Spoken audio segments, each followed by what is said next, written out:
li gën a bon ci àdduna mooy ngay dajalay bàkkaar te sa doo ko yëg. waaw loolu mën na nekk. imaginel yow mi di jigéen seytaane mën la nga photo bu doy waar sa bagage yëpp nekk ci biti ba pare photo bi rëcc la tasaarewu ci àdduna bi yëpp. te àdduna bi moom fu mu toll nii am na lu toll ci à peu près 3 milliards ci ay góor te ci góor yooyu dina am ñu bari di si seeraan sa photo di ci bànneexu.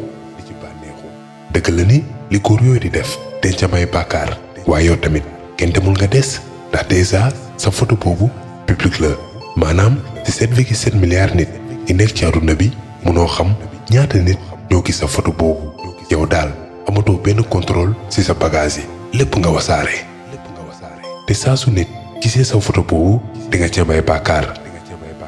da ngay yeewu bàkkaar yi fekk si la ngay lekk bàkkaar yi di ñëw ngay nelaw bàkkaar yi di ñëw nga nekk ci sa activité fekk ni yow fàtte nga sa photo ba bàkkaar yi di ñëw. te li gën a yéeme ngi nii nga dem ba dee nekk sa biir bàmmeel kur ñi di bànneexoo sa photo yi yow ñu lay buggal.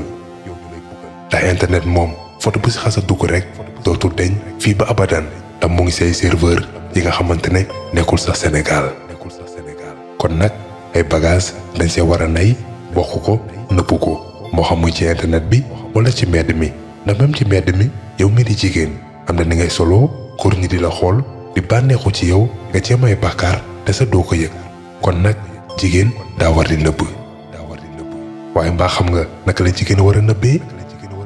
pour loolu nag yomb na moo ngi dépendre rek si ñetti règle yi nga xamante ne war nga koo respecté booy solu.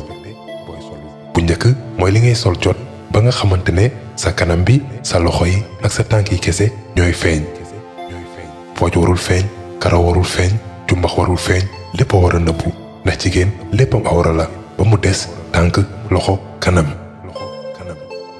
beneen règle bi mooy li ngay sol bañ a seere maanaam mu bañ a dang ba sa forme bagage yi di feeñ. li ngay sol dafa war a yaa war a ample. règle bu mujj bi mooy li ngay sol warul yaraax ba ñuy gis sa yaram bi. ñetti règle yi bu ko jigéen respecté doom benn góor bu koy xool bay jéem a sax ngeen si yaramam na lépp a ferme lépp jot lépp nëbbu macha allah.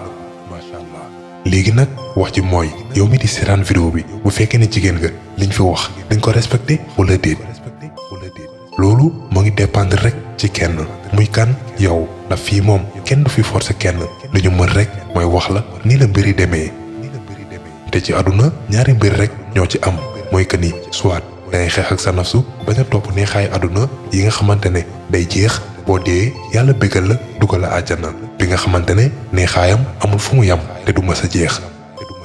wala boog nga topp sa bakkan topp sa bëgg-bëgg topp bëgg-bëgg àdduna te xam nga ni baaxul waaye nga nekk si na nee nga dafa xew dañ see toll boo dee yàlla mbugal la si bàkkaar yooyu nga def léegi nag yaay tànn àdduna wala àjjana wasalaam.